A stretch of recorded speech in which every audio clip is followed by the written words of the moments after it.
Olá, pessoal, sejam bem-vindos a mais uma entrevista aqui no podcast da mineração. E sempre quando a gente fala de tecnologia, né, sempre eu digo aqui que a mineração está na vanguarda. E vamos trazer um assunto aqui, mais uma vez inédito aqui no podcast da mineração, e acredito que também em outros veículos de comunicação a gente quase nunca fala sobre isso, voltado para a mineração, que é a parte de ataque cibernético. Ataques cibernéticos, quase não sai, Marcelo. Porque a tecnologia está em tudo, né, e precisa também ter proteção. Por isso que eu estou trazendo aqui o Marcelo Branquinho, da TaySafe. Marcelo, muito obrigado aqui pelo aceite e sua participação aqui no podcast da mineração. Oi, boa tarde, Johnny. Obrigado pela oportunidade. É um prazer estar aqui com vocês. Bom, eu sou Marcelo Branquinho, sou o CEO e fundador da TaySafe. A TaySafe é uma empresa que é focada em cibersegurança de infraestruturas críticas, como a mineração, né? Ou seja, qualquer tipo de empresa que não pode parar é o nosso cliente, né?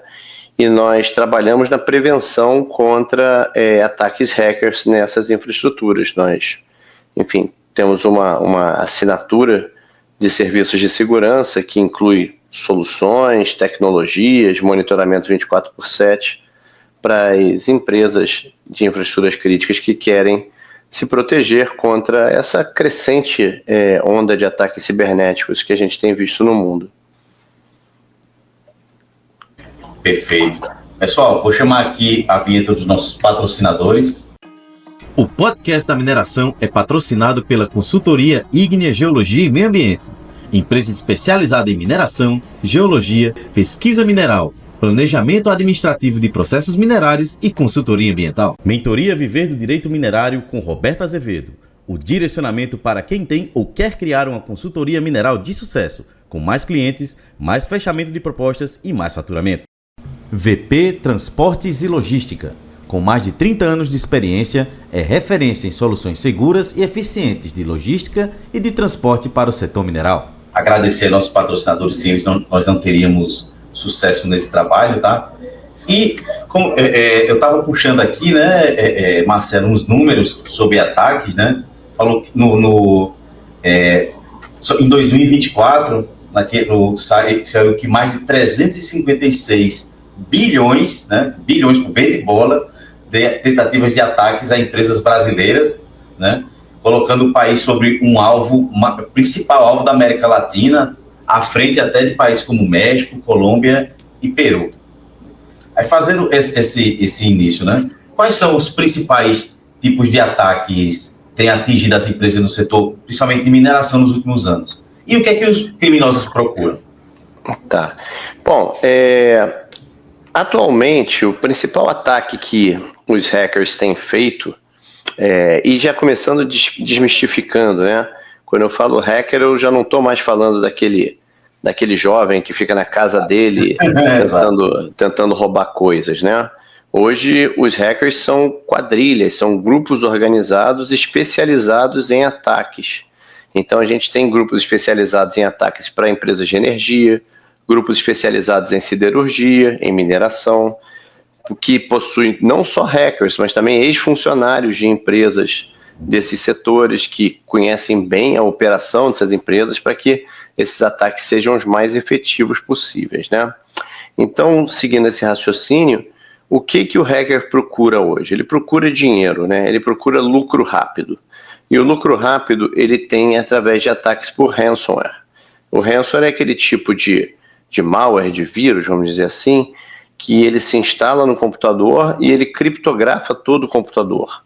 E a pessoa só recebe de volta os seus dados se ela pagar uma quantia em bitcoins e depositar essa quantia, enfim, para o hacker dentro de uma rotina que é publicada para ele na hora do ataque, né? Normalmente são ataques onde você usa criptomoeda na Deep Web para evitar o rastreamento e o atacado ele tem 24 horas para depositar o dinheiro, no máximo 48, senão simplesmente ele vai perder os dados deles. Isso é um problema sério, porque grande parte das empresas de mineração hoje mal possuem planos de continuidade de negócios, e quando possuem, pouco testados, então realmente elas não são resilientes a ataques por ransomware hoje. E essas quadrilhas, como eu te disse, elas são organizadas e setorizadas, né? Então, uma quadrilha que ataca empresas de mineração, ela sabe o quanto vale uma hora parado de uma mina. Então, ele sabe que ele pode cobrar alguns milhões que essa empresa provavelmente vai pagar, porque ela não vai ter capacidade de se recuperar tão rapidamente ao ponto de não perder a produção daquela planta que está paralisada. Então, hoje o principal ataque é o ataque por ransomware. Mas existem outros, né? Eu posso citar, por exemplo, ataques por phishing. Phishing é aquele ataque onde você recebe um e-mail e dentro do e-mail tem alguma coisa para você clicar ou tem algum anexo para você abrir, né? E normalmente, quando você abre o anexo, alguma coisa se instala na sua máquina em background, você não vê, e aí começa a roubar informações ou até mesmo a tomar conta da sua máquina. Ou aqueles ataques onde você tem um link para clicar em alguma coisa e quando você clica ele te leva para uma página que vai te forçar a clicar em alguma outra coisa que vai roubar os seus dados e vai fazer o ataque, né?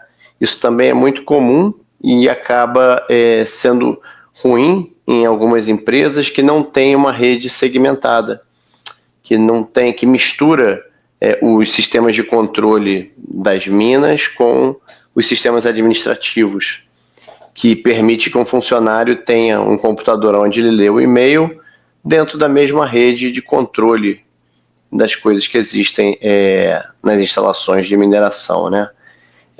Esses dois são os que mais acontecem hoje. E o que tanto assim eles criminosos querem? Esses dados sigilosos para, tipo assim, pelo menos é o que eu penso, né? Obter estratégia das empresas, dados confidenciais. Como é que essa sabotagem aí causa esses danos? É um pouco por aí mesmo, tá? Então, o que eles procuram? Primeiro, que alguém pague o resgate do ransomware, né? Aqui na TaySafe, eu podia dizer para você que toda semana, praticamente, a gente recebe ligação de alguma empresa que sofreu um ataque por ransomware e que, obviamente, está desesperada, porque está com as suas operações paralisadas por causa do ataque. E aí, como é que a gente pode ajudar, né? A primeira coisa que a gente pergunta é se ela tem backup dos sistemas e dos dados que foram criptografados. Se ela tiver backup desses dados e desses sistemas, então a gente instrui a fazer a recuperação segura desses dados para que ela possa voltar a operar.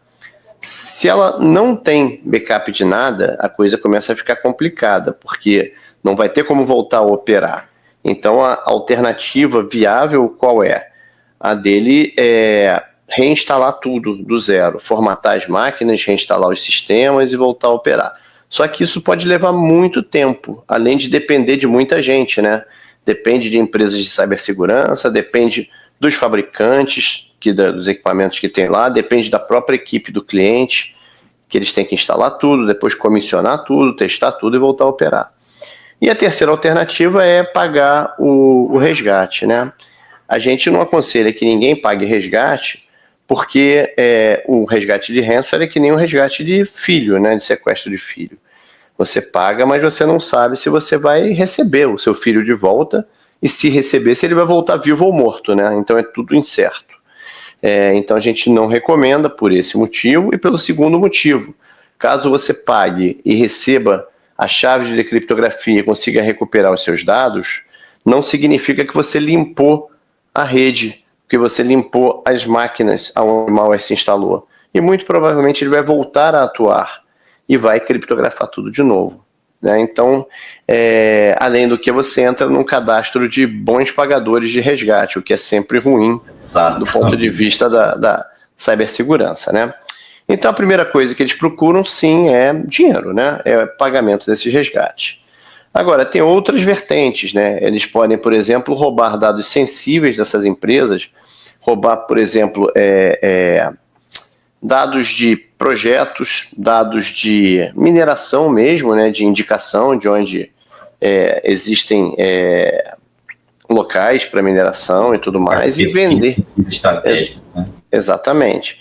E vender esses dados na Deep Web. Né? Tem outras empresas e até concorrentes que pagam muito bem por esses dados. Então, isso é uma vertente de ganho financeiro imediato.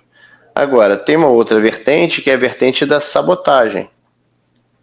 Então, pode ser que uma empresa concorrente esteja simplesmente fazendo sabotagem nos seus sistemas para paralisar a sua produção e, com isso, ter vantagens financeiras e mercadológicas, né? E tem ainda uma terceira vertente, que é do ciberterrorismo, que é de atacar alguma empresa que, por exemplo, está destruindo a natureza, né? A gente tem muito disso de hacktivismo, que é ativismo por hackers. Então, por exemplo, várias empresas que poluem, que destroem a natureza, recebem muitos, centenas de milhares de ataques diários, ou de tentativas de ataques diários, vindo do mundo inteiro, porque de ativistas, né, que querem paralisar aquela empresa porque ela destrói o meio ambiente, né? E aqui no Brasil não faltam mineradoras que destroem o meio ambiente. Então, acho que basicamente são esses os motivos dos ataques dos criminosos. Realmente, né?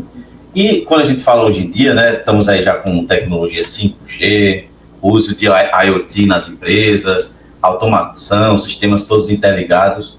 Com isso, aumentou assim a frequência ou a sofisticação desses ataques recentemente? Sim, com certeza teve um aumento significativo, tanto na frequência quanto na sofisticação desses ataques, né? O que acontece? Todas as empresas de mineração, elas têm se sofisticado, elas têm partido para a indústria 4.0, digitalizando as suas plataformas. Eu vou dar um exemplo. Tem uma mina da Vale, que fica em Carajás, é a SD11, se não me falha a memória. S11D, obrigado. Ela é totalmente automatizada, né? Ela não tem pessoas dentro dela. Ela tem um sistema truckless, que são caminhões que não tem piloto. Então, ela tem muita tecnologia embarcada.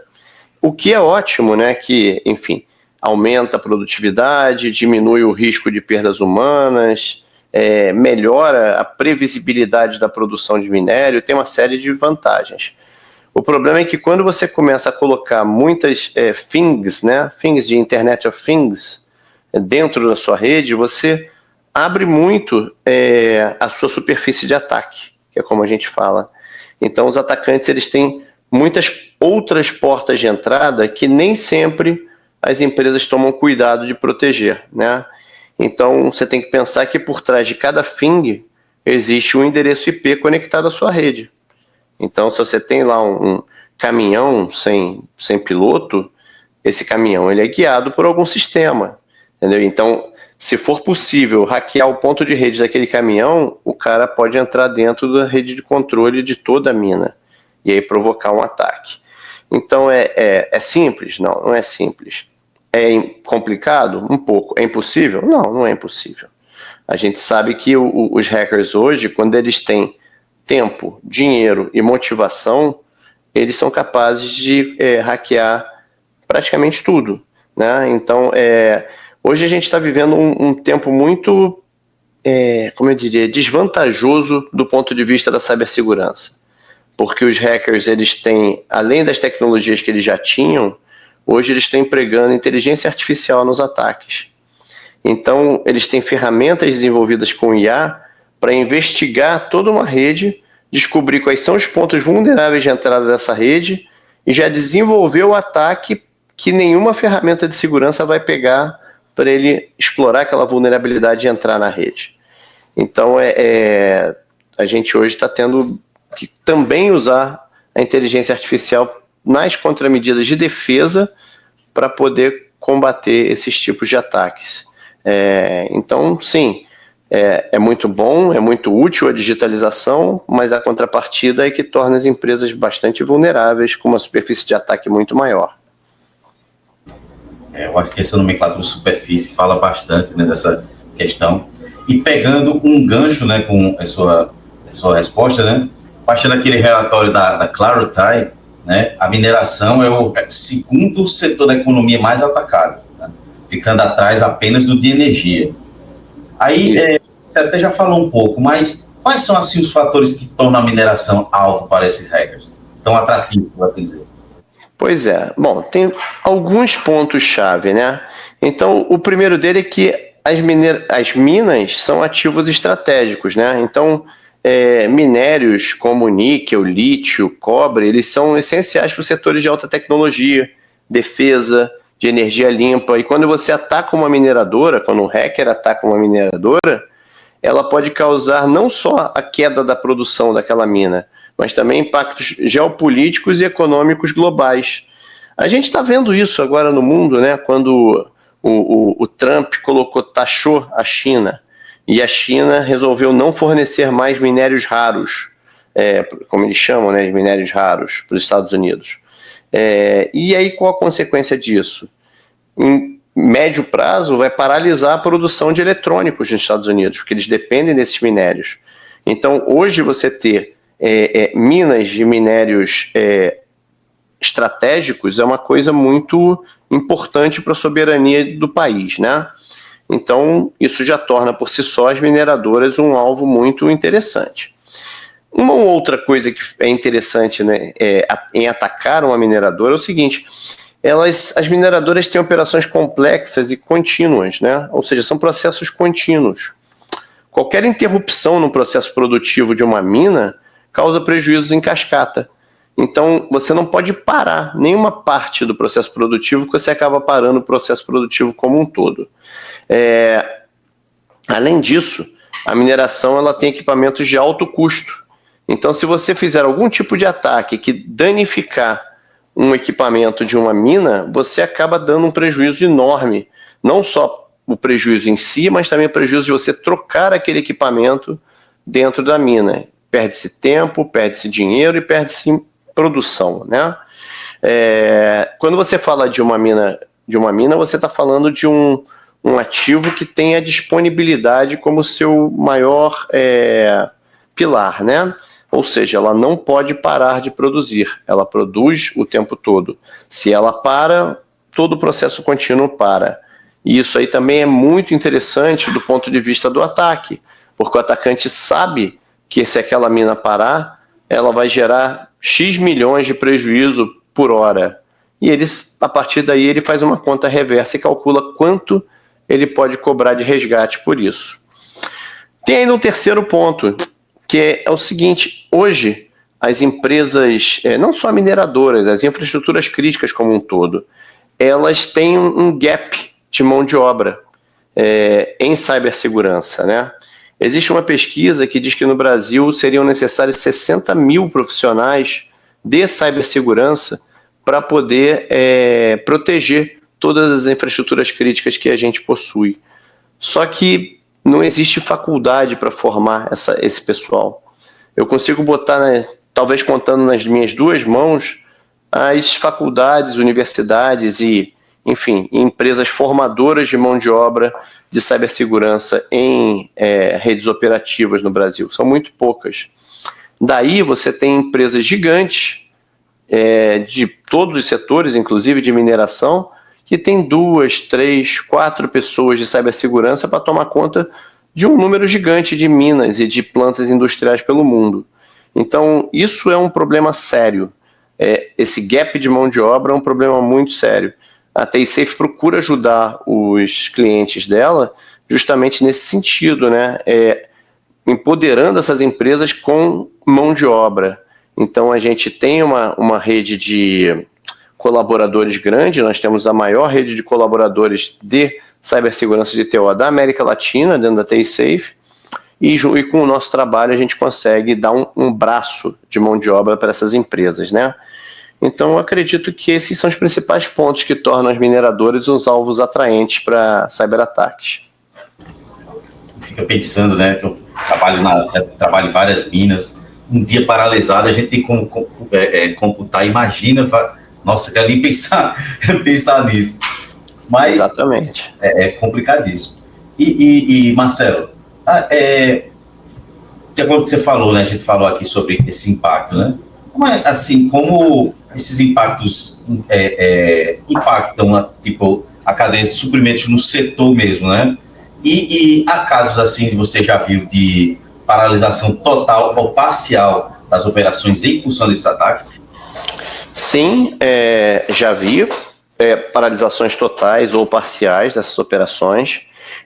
A TaySafe, ela tem um banco de dados de incidentes, tá? Se chama Incident Hub.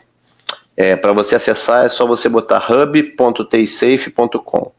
Nesse banco de dados, a gente tem mais de 2.000 incidentes documentados e que se tornaram públicos em todo o mundo. E ele é classificado por data, país e segmento.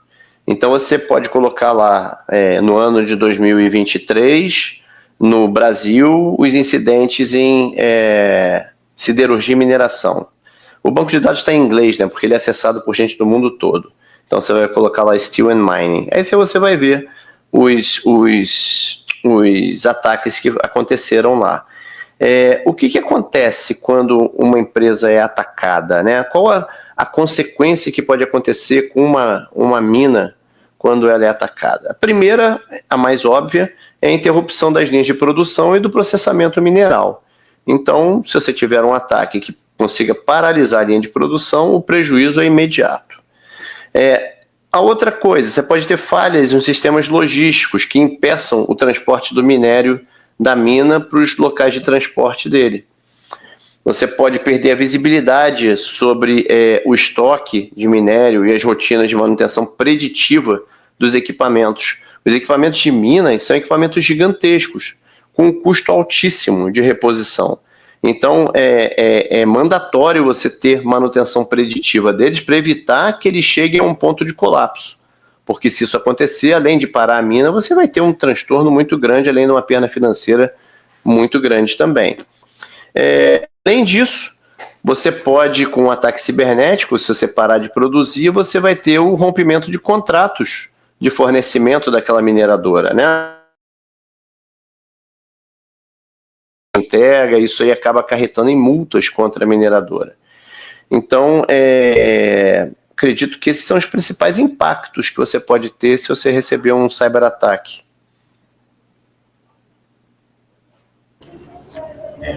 E quais, assim, na sua opinião, né, os demais riscos, assim, quando a gente falou sobre esses impactos todos, a parte do hack, de ativismo, né? Que demais riscos você acredita que envolve esse segmento da mineração? Ela já é uma coisa arriscada por si só, né? A gente já viu incidentes aí no mundo inteiro de mineradores que estavam lá trabalhando e que ficaram presos nas minas por N motivos, não por cyberataques, né? Só para poder posicionar que essa atividade é uma atividade que tem um risco interessante.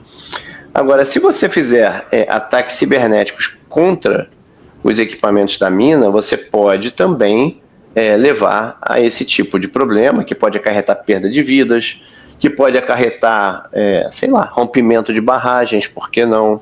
Que vai acarretar um dano gigantesco, um dano ambiental. Você imagina só, essas barragens que estouraram no Brasil, elas são monitoradas, mas e se fosse possível manipular o monitoramento das barragens, dizendo que elas estão ok no momento em que elas estão já quase rompendo, né? Então isso pode ser também um problema. Você tem a espionagem industrial, né? Quando você rouba dados de prospecção de minério de uma mina, de uma mineradora e repassa para outra. Você pode, eu já falei aqui, sabotar fisicamente os equipamentos com cyberataques, alterando as variáveis de controle desse equipamento, fazendo com que ele chegue ao colapso. Enfim, tem uma série de outros problemas derivados que a gente pode enumerar aqui. Realmente, como você falou, né, parar para pensar é muito complicado, né? Vai longe. Vai longe mesmo. Né? E quais são as tecnologias que são implementadas, né, pela TaySafe para reforçar a segurança digital nas mineradoras? Pois é, né? Quando a gente fala de proteger uma mina, proteger as redes operativas de uma mina, a gente não está falando de uma tecnologia, né? A gente está falando de um conjunto de tecnologias. Existem normas que dizem como você deve proteger uma mina. A principal delas é a IEC 62443, é a referência para isso, tá? Essa norma, ela desenha um modelo de segurança em camadas. O que é isso? Vou tentar fazer uma analogia para ficar mais fácil, né? Você imagina que eu sou um ladrão e eu quero roubar dinheiro de um banco, né? O dinheiro está lá guardadinho dentro do cofre. O que eu tenho que fazer para poder roubar esse dinheiro, né? Eu vou ter que passar da porta do raio-x do banco com as minhas armas, né? E uma vez que eu tenha passado, eu vou ter que render os guardas armados dentro do banco. Eu vou ter que explodir a porta do cofre, eu vou ter que pegar esse dinheiro e eu vou ter que sair do banco e sair correndo sem que eu seja preso nem morto. Então, quantas barreiras eu tive que passar até eu conseguir pegar o ativo que me interessava, que era o dinheiro, né? Então, várias barreiras. Esse é o modelo de defesa em camadas. E ele é muito similar quando a gente fala de sistemas de controle. Quando a gente fala de empresas de mineração, se por um lado a gente tem o projeto lá da Vale, que eu falei que é autônomo e super moderno, a gente tem minas no Brasil de 30, 40 anos de operação com sistemas mais antigos, que a gente chama de sistemas legados. E proteger essas minas mais antigas, com tecnologia mais antiga, é bastante desafiador, porque as tecnologias de cibersegurança elas são muito baseadas em atualizações, em patches, em tecnologias para sistemas operacionais mais recentes. Quando a gente fala desses ativos mais antigos, que você não tem muito como proteger, a analogia com o dinheiro é perfeita. Porque com o dinheiro, se eu botar a mão nele e sair correndo, o dinheiro é meu. Se eu conseguir acessar o sistema que não tem nenhum tipo de contramedida de segurança e fazer alguma coisa, a mina é minha. Eu posso controlar o que eu quiser. Então, a partir daí, a gente tem que colocar todo um arcabouço de soluções para que proteja.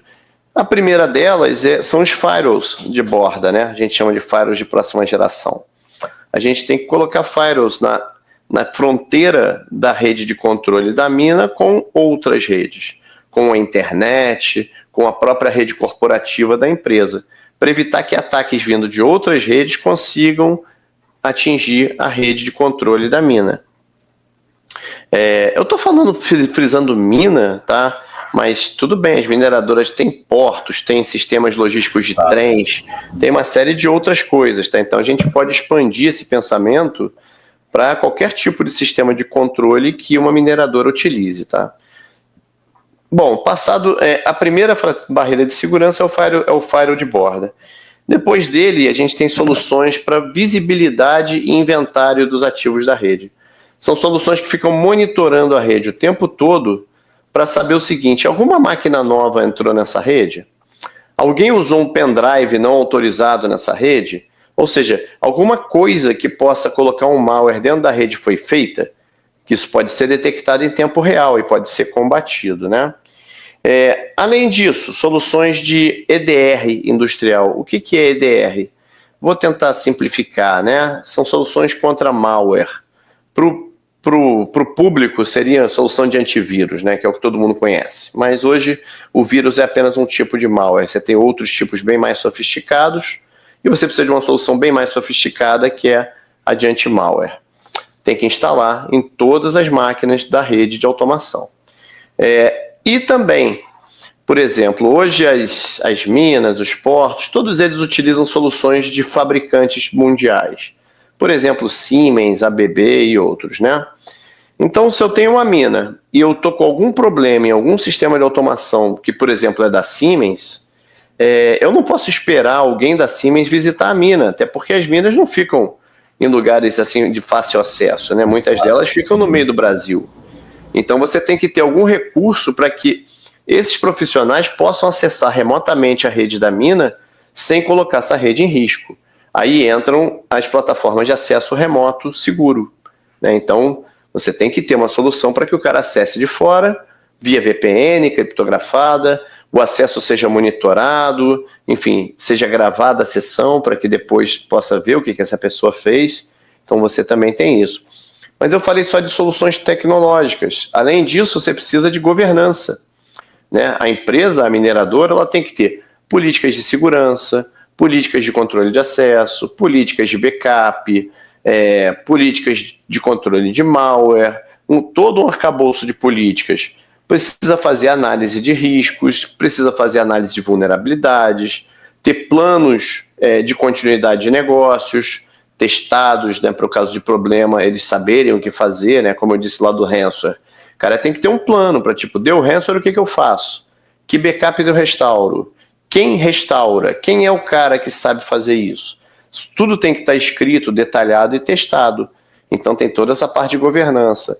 E ainda tem um pilar de processos. Ou seja, você instalou um monte de soluções tecnológicas, você tem que ter um Security Operations Center, um SOC que tome conta daquilo o tempo todo, 24/7. Você precisa ter profissionais de segurança que entendam das soluções instaladas para dizer o seguinte: nossa, eu estou sofrendo um ataque, eu preciso responder a esse ataque agora. Eu não posso perder um segundo, porque em um segundo eu perco minha rede inteira. Então, esse tipo de consultoria, né, esse tipo de serviço de SOC também é muito importante. O que a TISAFE faz é fornecer todas essas soluções em formato de serviços, em formato de assinatura. O que a gente costuma dizer para as mineradoras é a seguinte: mineradora, o seu core business é produzir minério, não é fazer cibersegurança, esse é o nosso. Deixa que a gente vai proteger você, a gente vai colocar a sua rede em conformidade com a norma que você indicar para a gente vai colocar todas as soluções tecnológicas que você precisa, desenvolver todos os processos de governança que você precisa e monitorar tudo 24/7 para você. E a gente vai te cobrar uma mensalidade por isso, num contrato mínimo de 36 meses. Essa é a nossa assinatura, que se chama ASCI, Assinatura de Segurança Cibernética Industrial. É o que a gente oferece para os nossos clientes para que eles se sintam 100% protegidos e que leva todas essas tecnologias e soluções que eu elenquei aqui. Caramba, muito bacana mesmo, tá? E chegando aqui ao final, para a gente poder falar sobre essa tecnologia aqui o resto do dia. Eu gosto muito dessa área. É fácil, né? Mas, de modo geral, né? Você acredita que as empresas estão preparadas assim para a evolução dos ataques cibernéticos? A maioria ainda não está preparada não, Johnny. Falta muita coisa. Falta a criação de uma cultura de segurança cibernética dentro dessas empresas. A gente ainda tem empresas mineradoras que pararam no tempo, que acham que ataque cibernético é coisa que não vai acontecer com eles, que é coisa que só acontece com os outros e acontece em filme de Hollywood, né?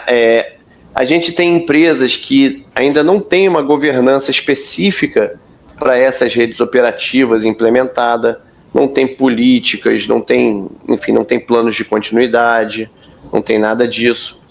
E a gente também tem empresas que não fazem a menor ideia do que vão fazer caso elas sejam atacadas. Elas não só não têm cibersegurança, como elas também não têm nenhum processo de backup, recuperação, plano de continuidade, nada disso.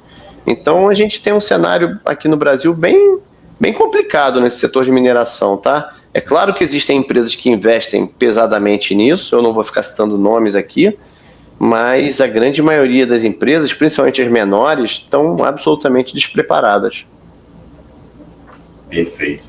E as soluções da TISAFE que conseguem atender tanto a grandes empresas quanto o pequeno minerador? Sim, a gente atende todos os ranges de empresas de mineração que existem no mercado, desde as menores até as grandes. Inclusive, algumas delas são nossas clientes já. Bacana, então. Marcelo, chegando aqui ao final desse nosso podcast, agradecer aí a sua presença e também a TISAFE aí por trazer esse assunto inédito aqui no podcast da mineração, e as portas estão abertas quando quiser voltar. Ok, Johnny. Eu que agradeço, cara. Obrigado por esse tempo e pela oportunidade de estar falando no seu podcast. Perfeito. Pessoal, lembrando que o podcast da mineração é patrocinado pela Ignea Geologia e Meio Ambiente, acesse o site igneapr.com.br. E a mentoria da Roberta Azevedo, acesse o site, siga ela no LinkedIn, no Instagram, Roberta Azevedo, sabe mais, tá? Marcelo, novamente, muito obrigado, e lembre-se, mineração pode não ser o futuro, mas não existe futuro sem mineração, e até a próxima. Um abraço, Johnny, até a próxima. O podcast da mineração é patrocinado pela consultoria Ígnea Geologia e Meio Ambiente, empresa especializada em mineração, geologia, pesquisa mineral, planejamento administrativo de processos minerários e consultoria ambiental. Mentoria Viver do Direito Minerário com Roberta Azevedo.